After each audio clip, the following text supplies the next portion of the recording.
people in the creative industry, and not so much in the smaller agencies, in the larger agencies, there is massive insecurity. One of the things which is exciting about working as an agency is you don't do the same shit every day. As soon as you get into that, we also want this. Oh, then you're fucked. Then you're fucked. So holistically, we should look for more well-rounded creative people as opposed to just a particular kind of work. Our viewers don't like you smoking. What do you have to say about that? My lungs, my money, my cigarette.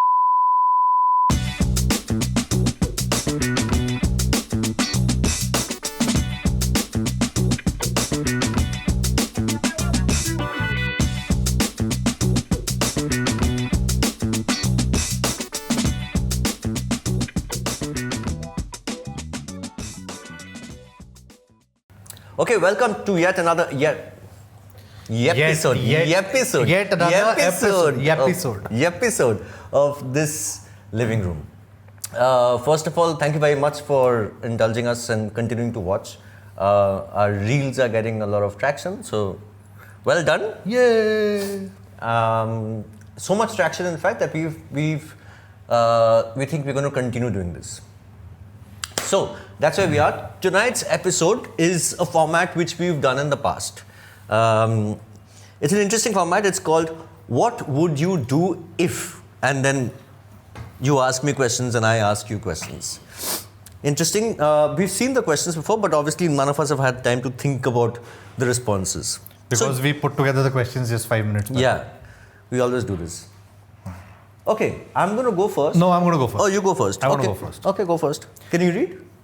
Yes, it's fairly zoomed in, so reading is not a problem. But the first episode that we're doing in 2026. Yeah. So, Happy New Year. Happy New Year. Yeah. Happy New Year, guys. Happy New Year. And interesting drink as well. Yeah. Hogarden. Which one is it? Nectarine. Nectarine. Very interesting. But this doesn't taste good when it's on room temperature. I had one the other day. No beer tastes good at room temperature. Beer is not supposed to be consumed at room temperature. No, this tasted positively bad. All beers taste horrible at room temperature. Okay, so coming back to the first question. Okay, the first question is a very interesting one.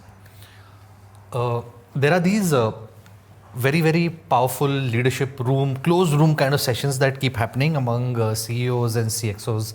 Do they? In the world, yeah. Okay. This is what you don't hear about, right? All the public forums, etc., is just waste of time. What did they talk about? We don't know that. Okay. Right? But we know that these happen, and all important conversations, industry level conversations happen there. This is not Illuminati shit. This is like... This is sort of that, but slightly lower level. Okay. Okay, so think Illuminati, but lower level. Okay. Now, the top 5 network agencies, their CEOs. Are there top 5 network agencies left? Let's just assume there are 5. Okay? After the way things are going. See, because if there are only 3 people, then there is like an orgy, right? It's like a very weird sort of situation that only 3 people... So let's assume there are 5 network agencies there are still 5 left. network agencies and there are 5 CEOs. Okay. And they have this annual thing where they sit in a closed room for an entire day. Yeah. And that's where the future of advertising and media and how things are going to be run for that particular year gets decided, right? All of them strategize among themselves, all of that happens, and that's what is given to the world. Now, obviously they require external facilitation. They call in people to come and talk to them, give them some gyan, etc., etc. And for some reason, this year, they have called you. Okay. And you have to go and address them. They haven't told you anything, as in there's no brief. All you know is that they are the CEOs of the possibly 5 existing network agencies in the country, and they want you to address them for, let's say, an hour. What would you go and talk to them about? First of all, I would ask them why I was invited, because I have no business being there, right? Yeah. There is nothing that I could say to them which would make any sense from where they're coming from. Right? Because very different wavelengths. First of all, very different wavelengths. But see, these are all hypothetical situations. Correct. Right? You're forced into it. Yeah. Now, why they called you don't know. Okay, so let's say maybe they saw this podcast. Okay. And they said that, okay, this boy, we want him to come and talk to us. I think he'll tell us something that we don't know. And obviously, they went through your profile. You've worked in network agencies in the past. So I would just honestly say that there is nothing that I know that they don't know. There is nothing concrete enough for me to offer apart from the fact that I just wish that more people would live as outliers. That's all. So tell me more. Like for example, okay, I'll give you an anecdotal story. I'm not going to name the agency. I was at one of them which still survives, or has it shut down? I don't know if it's called by the same thing. In some form or the other. In some form or the other. And we were working on a very large brand, global brand. And I gave them the idea of pulling in a illustrator from Portland. Now this guy, this illustrator who's based out of Portland, is insanely good. He's very good at a certain style of illustration. That's what he's famous for. Right? So I said that it's good for us. We can collaborate with him. And this guy works at another agency. Which is not part of this agency. He works at another agency. Right? So I went to my senior management and I said that, look, here is this guy who does this really, really crazy work. We feel he's going to be fantastic for the brand that we have currently. Why don't we do a collaboration between two agencies? Okay. Right? The idea was shot down. The idea was shot down because of ownership. This is our client, this is our work. We should have this done in-house. Now, obviously, you don't have the wherewithal to do this in-house. Yeah. You don't have the kind of talent to do it in-house. Right? As a result, what happened? The kind of campaign or the kind of look that we were trying to crack for the brand, we couldn't crack because we were restricted to what our team structure was and what the talent pool was, right? I was just thinking, where could this have gone south? In what ways could this have gone south? That agency has something to gain. We have something to gain. I keep coming back to this whole thing that people in the creative industry, and not so much in the smaller agencies, in the larger agencies, there's insecurity. There is massive insecurity. Got it. And if you are insecure as a person about your role, about what you can do, collaboration is thrown out of the window because you cannot collaborate and be insecure at the same time. And when collaboration goes out of the window, it means that you're just closing yourself down to only the kind of work that you can produce by yourself, which is very small kind of work. So that's what I would tell them. I would just say that, guys, stop being so insecure. We can coexist. We can create great work together. This whole together is something that I believe in as a function of creativity. Sure. Right? If there's special talent, correct, capability pool. lying somewhere, bring that in. Yeah, absolutely. Okay, so one thing clearly you'll tell them is, and I think the outlier was more the example, but collaboration correct. And being less insecure is more the framework. Yeah. Okay, what else? Also, there is this, there are good clients and bad clients, right?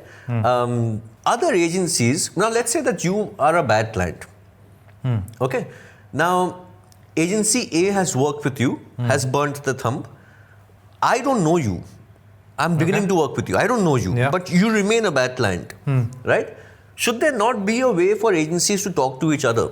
We have that, by the way. No, I'm on that group, but it's fairly. Which group? The India agency group. Oh, there's another one.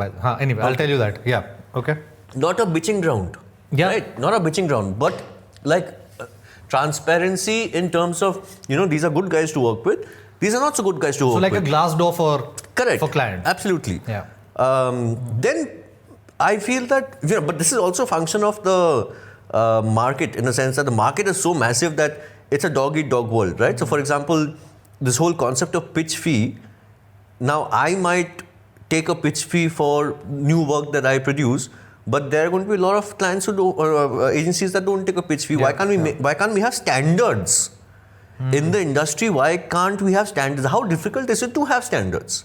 Yeah. If 5 people get together and you said, 5 network agencies, if they got together and said, look, between all of us, we are going to decide from today that all of us are going to be charging a pitch fee or whatever. I mean, these are the rules. Or we'll not. Nobody will, or Correct. we will, or whatever Correct. it is standardized. Correct, absolutely. There should be certain standardizations in the industry, which I don't think there is. Okay, so industry that's- standards, Collaboration, what else? Last thing. hiring. We look for proven. I'm talking about freshers. I'm not talking about senior managers. I'm talking about freshers. For freshers, we look for proven track record and not potential. In freshers. Yeah. So give me an example. How would you find proven track record in freshers? Portfolio. Instead of spending time talking to a person, instead of seeing that, okay, if I'm looking to hire a creative person, I am not, the fact that this person may have written songs is not going to mean much of a difference to me. But what kind of spec ads they've created would mean more of a difference to me. So holistically, I mean, we should look for more creative people, well-rounded creative people, as opposed to just a particular kind of work. Because what's going to happen is, if you're looking for that particular kind of work, you will only keep on producing that particular kind of work, and then you're going to creep to yourself saying, we're not cracking fresh work. How are you going to crack fresh work if you're not hiring fresh talent? Yeah, fair. You're not having different perspectives and points of view. Yeah. So, yeah. I know I came into this room saying that I don't have anything to say, but I ended up having quite a bit to say. And I think you haven't addressed the big ones, right? Pay more money, like treat people better, all that kind of shit, which is, those we haven't got to yet. Yeah, but that goes without saying. Those are obvious ones, so that everybody knows, so that we'll keep off the table. Yeah. But so when when you were talking about a lot of these things, right? I think, see, historically, a lot of this came from a very scarcity mindset, right? There were only 20 clients and there were 5 agencies and everybody had to fight, right? And now the world has changed. Correct. There are like these 50,000 brands that you can work with, right? But that mindset shift hasn't happened. It hasn't moved from scarcity to abundance. But when do you think Yeah. is that going to happen? Yeah. And who's going to take that call to make it happen? Which is why all these new age agencies are coming in and taking a ton of business from them as well, right? I think which is what is also happening. And which is why network agencies are slowly saying bye. Yep. Yeah. Cool. Okay. So good one. Interesting question. How many employees do you have currently? I have 0 employees. I have team members. Team members. Okay, you call them team members. And around 40. 40. Including you, including the founding partners? Yeah, 41-ish. Okay, so let's round off. Okay, 40. 40. Okay, Mota 40. Okay, 40. Let's say that you've somehow found out, right? No one's told, you found out from somewhere that 40 of your team members are starting their own agency, which is not Agency 367, their own agency, which is called whatever, right? And they're slowly poaching your existing clients for business, right? You, Vishay, Sumit, you guys find this out. There is no exception. Everyone in your team has just said, you know what, fuck it, because since we're anyway doing the work, we like may a massive as well, coup which is happening. Yeah, massive, right? And it's not a animosity or hatred or anything like that. It's just that these guys are like full on hustle. Okay? They're like, we can do this better than these people. Not better. Okay. We just want to start our own agency. Okay. We don't need these people. The work is being done by us, so there's no reason why we can't do this by ourselves anyway. How would you react to something like that? I would dig a hole, put myself in it, dig a couple of others for Vishay and Sumit, put them in it, and just like cover it up back, isn't if that happens. But there are certain things which are so far beyond your comprehension that you don't even know how to answer them. How would I react? Obviously, there'll be anger, right? Like, what the fuck? As in, that's going to be one reaction. Will you let your team members know that you know? Yeah, at some point you have to confront the situation, right? As in, how long will you let it happen? And eventually it will come out, right? At some point it will come out. But there'll definitely be anger. That'll be. So you've gotten to know from one of your clients actually, because that's the most likely thing to happen. I'll tell you honestly what I think. Okay, like I have confidence in all the 40. Okay, but like 20 of them, right? And I'm just throwing a number, right? I can say for sure will not be part of the coup. Okay, so I'll let it play out. Number one. Number two. I'll let it play out for other reason. The second reason is that I don't think my partner brands will move without the 3 of us being there. So I don't think it's such a risk. That's not going to happen. But this is not like a realistic scenario anyway. It's a hypothetical scenario. I know. I'm saying, like, if it had to play out, right? So suppose somebody decides, one person says that, hey, listen, these 3 people are idiots. They don't do any work. We are pulling all the weight. Let's just start. And 20 people rally and say, yeah, let's do it. Okay? Let's say that happens. So what next, right? So the way I see this happening is that at least 20 will not be part of the coup. Okay. Okay. So I don't think any of the brands will move. Like zero. So you're safe. So you lose your shit, but then you'll slowly come to your senses and think, this is actually, yeah. But this is not going to play itself. But honestly, emotionally, it'll take a big toll on me, right? Because for me, like, team is very important, and you know what I would do? I was thinking of my response while I was asking you the question. I would say, yeah, do it. Hire me. Oh, and put me on a salary. Put me on a salary. No, See I how wouldn't it is do to run a business. I wouldn't do that. I'm more than happy, man. As long as I get paid, no worries. I have no such thing. No, but emotionally, it would take a massive toll on me. As in, I'm very big on, like, loyalty, building team, all these things, right? And if there's a coup which happens in my team, I'll be devastated, man. As in, that will be something which will completely, like, shake me. Yeah.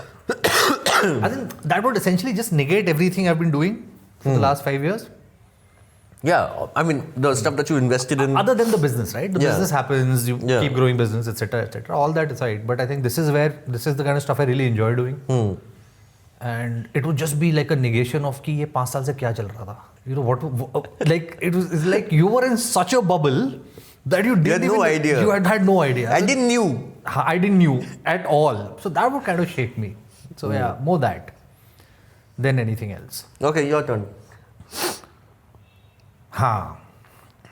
So for people who don't know, Bo has 2 things that Bo does actively among the many other things that he does as side gigs, right? So one.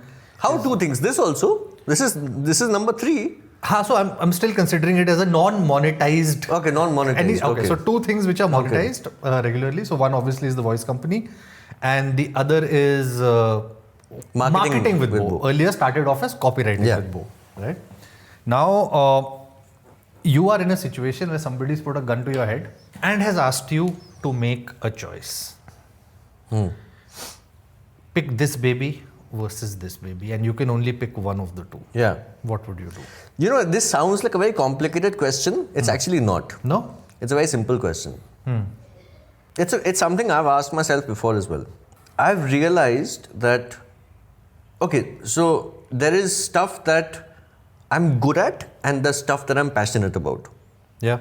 Yeah? Everyone, not just me, everyone. Yeah. Advertising comes naturally to me. Building brands comes naturally. I'm good at it. Because I'm good at it, I'm passionate about it as well. But the passion is a offset of me being good at it. I'm really passionate about teaching. Yeah? So much so that I barely make any money on it. I burn, but I'm still doing it. Right? Hoping that someday it'll make some amount of money so I'll tell you where I want to take it. I want to take it to a place where the money that I'm making at the voice company is the same kind of money that I'm making on the platform, and I can just switch off the voice company. It's not going to happen, but if that happened.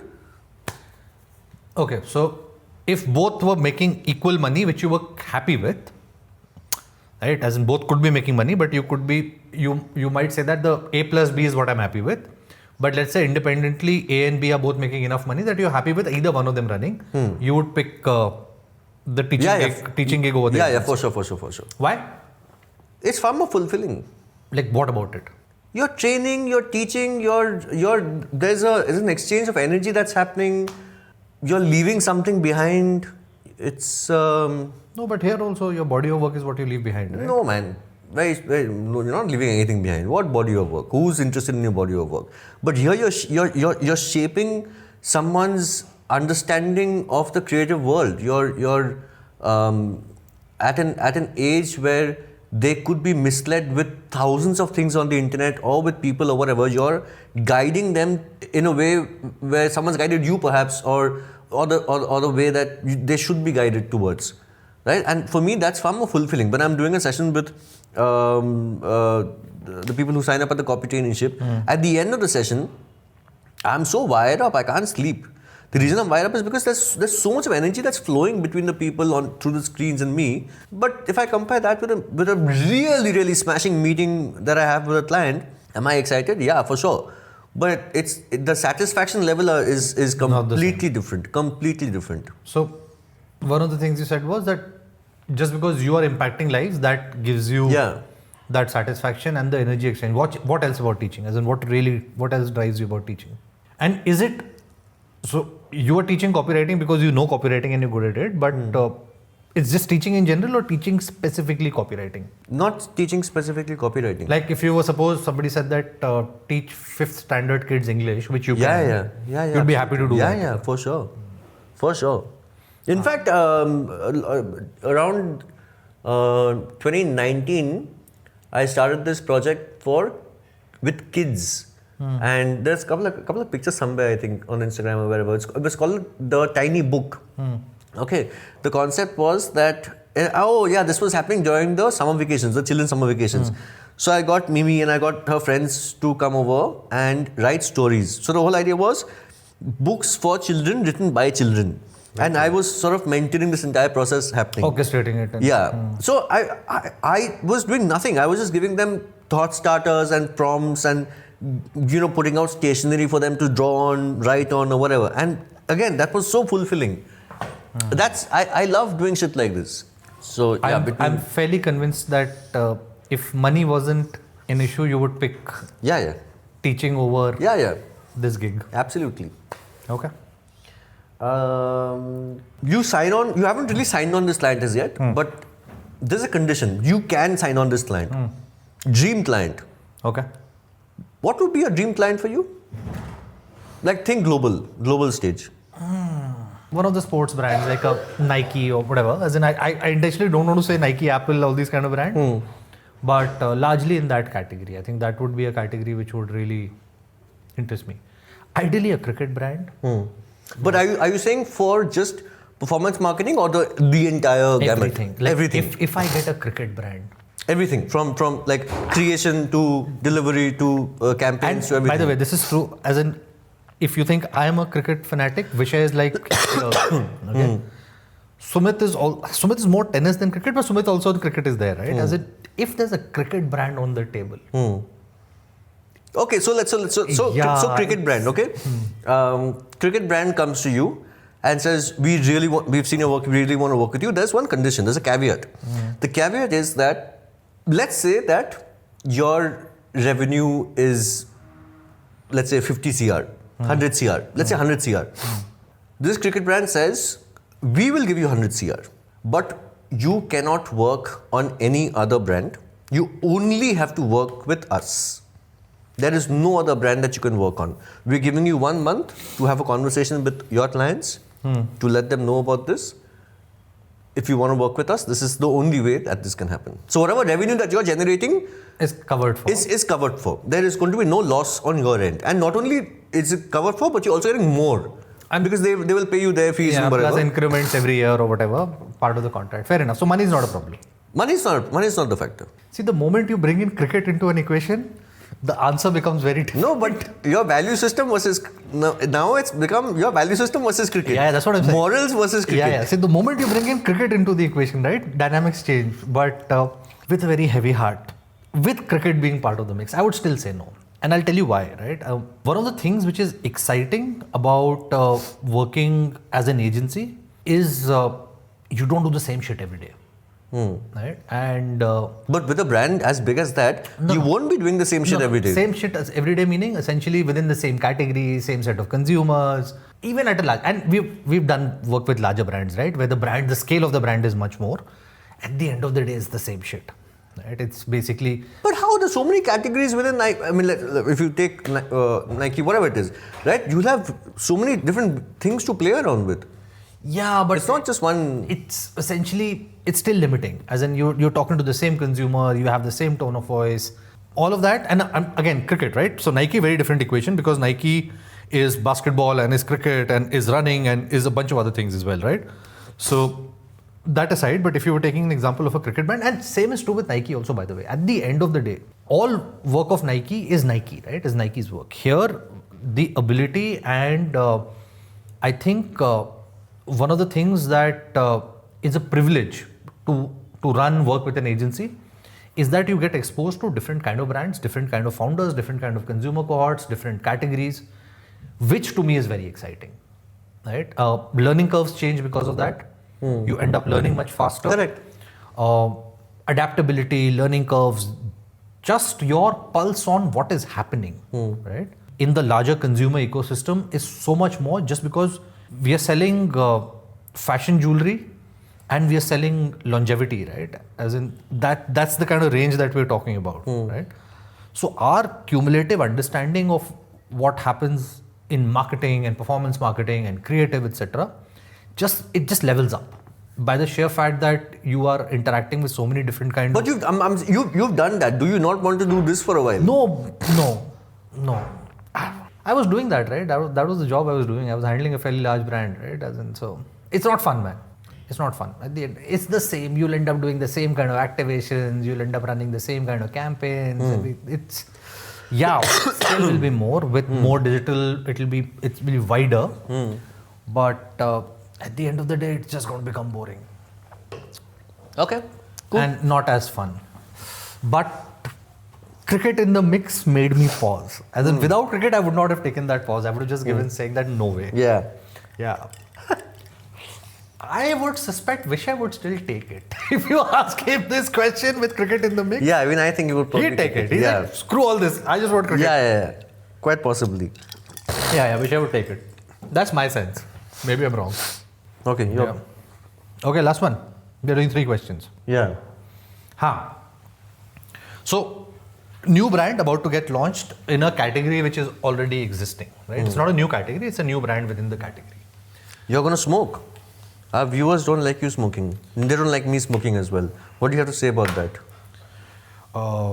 I do not promote, advocate or encourage smoking at all. But my life, my lungs, my money, my cigarettes. Someone left a comment saying, do you think you're cool smoking? I am not cool at all in life in general. And I sincerely believe that smoking is not cool at all. Smoking will not add to my anywhere low level of coolness. Had that been the case, I would have been very cool, right? Because I've been smoking for 20 years. Yeah. So if that was the case. So anyway, we don't advocate smoking. We smoke because we're smokers. And since this is this living room, we can pretty much do what the fuck we want in this living room. So yeah, like he's having beer, I'm having Diet Coke. Yeah. Cheers. And Cheers. Whatever. Yeah, question. Question. You distracted me. So, new brand getting launched. Again, all the prerequisites aside, right? Money not a problem, good founding team, all of that. As in, you're okay to work with them. Let me finish the question. You're okay to work with them, all of that, none of those problems. Okay. The only condition is that they come and say that, hey, listen, I do not, at any point in time, want you to replicate anything that has ever been said, done before by any other player in the category. Everything has to be novel. Like, so no category codes. Zero category no codes. Category language, no category codes. Okay. Nothing to do with the category. How would you approach a brief? Personally, for me, that's very exciting. Yeah, but how would you kind of start thinking about it? As in, I would look at another category. so imagine, give me an example. Just imagine any category. So build an example out of it. I'm trying to dig out the example. We had a brainstorming session about exactly this. I can't remember. But basically, let's assume it was the product was for baby care. Okay. Right? Now, baby care has category codes. It has certain way of design, language, Yes. whatever. So we looked at another category, like the alcohol category. Right? And we said, okay, let's bring in design examples from there. Let's bring in design language from there. Okay. Yeah? And let's apply the same stuff there to this. And by doing that, you're obviously going to break all stereotypes that are there. You're going to build something from scratch. Right? So that's a very refreshing thing to do. The only thing is that it's a gamble. I'm also, while you were answering, I was also thinking about it. The consumer insights will remain the same, right? They will still stem from the category. So Consumer insights, yeah. they will remain the same. Yeah. But the articulation of those consumer insights can be. Your brand language will be different. Brand language will be different. Articulation will be different. Yeah, the brand language is the only thing the brand language has all of that inside. Yeah. That'll be the only thing that's different. It's going to be super challenging, man, because like just. But it'll be very interesting to work on. Yeah, stay on this baby example, right? As in essentially, a lot of the consumer insight in this space stems from a mother's need to kind of be a good mom. And No, but look at it from a right design perspective. Like a diaper's packaging looks a certain way, right? You'll have Pampers written like that. You'll have the picture of the Pampers, right? All of that. You'll have 8 plus big written 8 plus this, that, whatever. How many packets are there inside? Yeah. That's the code, right? Across category, that's the code. Now, if you say, you know what, I'm going to ignore this for a while, keep this aside, and I'm going to look at a carton of beer. Right? Similar elements are there in the carton of beer, if you think about it. But done differently. But done differently. Right? So, how can I package this like that? I'll bring in that category learning to this. The consumer insights are not going to change. The language will be a bigger challenge. I think visual will still be easier to crack. But Liquid that did exactly this. Yeah.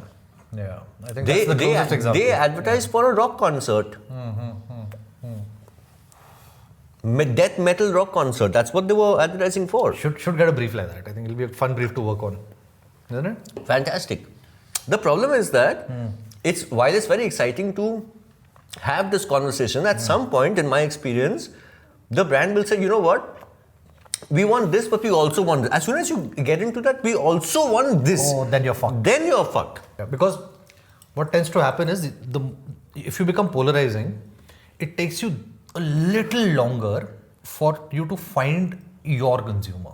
You know what I'm saying? As in, so if you show it to a few people, but polarizing is good. It's good. But what happens is, so suppose initially what will happen? But right? you shit bricks when you're. No, and people don't help either, right? So I'll tell you how this will work, right? Suppose you design packaging, right? The founders will take it to their friends and family and show it to them. Yeah. Now this has to be done in silo. That friends and family will come back and say, "Arey, ye to aisa dikh raha hai, wo to waisa hona chahiye." All of that will start happening, right? And then you start second guessing yourself. That becomes a challenge. Yeah. That's the thing. So it has to come from founder, right? This full conviction of this is the way I'm going to go has to be founder down. Yeah. Requires a certain amount of conviction. And which is what I'm saying. So finding the consumers who will vibe with you is it's a slightly longer journey, but those people then stick because they have found something unique. Yeah, absolutely. Which nobody else is giving. Absolutely. Yeah. Okay, my last question. This is something which has happened to me, and I'm sure as hell this has happened to you. It happens with everyone. You're on a BD call with a client, discovery call, and they say, let's assume that they're in the sexual wellness category, okay? And they say that we would ideally want to work with someone who's worked in this category, who's helped build brands within this category. Do you have experience within that category or not? Because if you don't, then that's a problem. So the answer to the sexual wellness problem is yes, we have. No, I'm just saying as an example. Yeah, but okay. So this happens a lot with us as well, right? As in, while we've worked across a lot of categories in D2C, there'll still be some categories where we haven't done work, right? The interesting thing about performance and how it's different from pure play creative is that you have to largely separate brands in two categories, okay? One is catalog sale based brands, right? So essentially, let's assume a home decor brand, okay? Versus, let's say, a protein supplement. Protein supplement is concept selling, and home decor is more catalog, right? We have 100 varieties of lamps, we have this, we have that, we have like bed sheets and blah, blah, blah, blah, blah, right? As in, that's like, let's say 5,000 SKUs. Here, these people have 10 SKUs, which is concept selling versus catalog.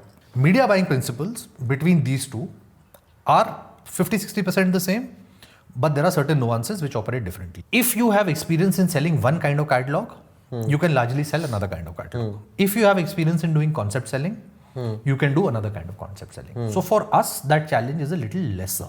When we do creative for performance, which is also what we do, there it's also a lesser challenge. It shouldn't be a challenge at all. No, it shouldn't be. But so I understand when founders come from this place, right? Now, I have another problem on the other end.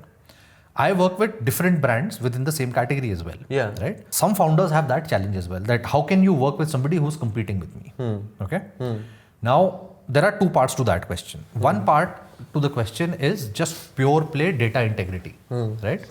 We have access to consumer data. We have access to numbers of brands. Right. As in, it is our job, and which so far, touchwood, we've been successfully doing, which is to ensure that complete silos exist, right? As in there is no data sharing, any of that, right? But institutional knowledge increases. So if I've worked with 5 brands in the nutraceutical category, when a 6th comes in, the number of mistakes I would make in the beginning would be much lesser because I've learned, right? The same is true on creative as well, right? If there is institutional knowledge within the system, if you have done work with the same consumer, if you have done work in the same category, you can. But there's another point to this. The other point is that if you haven't, let's say that you worked in the men's innerwear category for 5 years. Let's say, as a client, I'm talking about myself. If I were a client in the men's innerwear category, I would not want to work with you. I would want to work with someone who's never worked in that category before because of freshness. There's a reason I'm going to this person and there's a reason I'm letting my current agency go. No, see, so I know where your lens is coming from, a creative lens, right? As in, it's the stage of the brand as well. Sure. There are certain times when the requirement maybe is not freshness, right? The requirement is category experience. Yeah. Right? And that has a value, right? There are stage of brand where new ideas are going to drive incremental change. So you have to be cognizant as a brand owner to say that what do you really need? I'm saying that there is no con with going with. No, there is con. I'll tell you, right? As in, so the power of having category institutional knowledge versus not. If you were a brand which was, let's say, already 50 crores, right? And I have experience with working with a couple of brands which are 200, 300, 500 crores within the same category. I know how the growth journey is going to be. I know what needs to be done. I know what mistakes. I know what channels are going to become important, where revenue is going to come from, how the CACs are going to play out in the long run. I understand all this, right? That institutional knowledge is valuable. There could be another case where the brand will say that, hey, listen, the institutional knowledge is going to get us only so far. We need something which is very away from this. Treat a concept selling brand like you would treat, let's say, a catalog sale brand, right? Or vice versa. There is value in both. But you as a brand owner have to understand what your brand needs and then go to people like that. If you require category depth at the moment and you go to somebody who has no category experience, you are doing a disservice to your brand. And vice versa, right? So it's also a matter of timing and what you need. Like in creative as well, it's not necessary that you need freshness all the time, right? You need knowledge of category, which you can. Yes. I'm saying that knowledge of category you can do research on. In large companies, large brands, right? The brand manager shelf life is 2 to 3 years. The category head shelf life is 2 to 3 years. Okay. The GPM shelf life is 2 to 3 years. The marketing director shelf life at best is 4 to 5 years. But you'll find that the agency team remains the same for a longer time. Okay. What happens? They know what concepts were tested 15 years back. Right. They also understand. There's onboarding that happens every time a new person joins. Yeah. Agency is the one which onboards a new brand manager because they have the institutional knowledge of the last decade on how consumer has shifted, advertising has shifted, category has moved. Right? So there's a lot of power and a lot of value to that institutional knowledge, right? You can't discount that. That again, like I'm saying, depending on stage of brand, at times you need that institutional knowledge, at times you need completely new category breaking thinking. Right? Now, creative freshness can happen, but that institutional knowledge, right? So I'll tell you what will happen.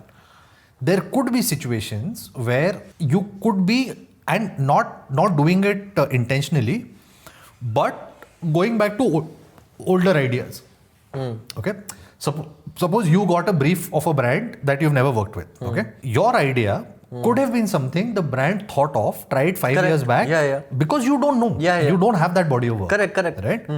So again, its context is also important. When, why, who you are getting on board, what is the stage of brand. All those things matter. It's not an easy decision. Yeah, but this is a question we get asked a lot. Largely, I'm still in favor of working with people who have some category understanding. Right? Like personally, if I was a brand owner, if I was running my brand, I would go with people who have ideally the same category or at least associated category understanding. I would make those calls because I want that institutional knowledge, especially if I'm a first-time founder, right? More so if I'm a first-time founder who doesn't have any marketing background, right? I mean, where do I get this knowledge from? Correct. Right? I would lean on. So my it's a fair agency. question. It's a fair question and it's a fair ask, and you should, unless there is something dramatically different which is needed, I would tend to play it safe and go with people who have category knowledge. I would do that. Okay. And with that, we come to the end of. It's been a long episode. Was it? Has it? No. Yeah. Breaks and all in between. No. Delivery was happening and all that chit chat. Yeah. Okay. Thank you very much for watching. Like, share, subscribe, comment. Don't comment on our nasty habits because it is what it is. And we'll continue to do it regardless of whether you comment on it or not. Too old to change. Yeah, too old to change. Fuck it. But yeah, please keep watching. Thank you very much. Happy New Year once again. Happy New Year.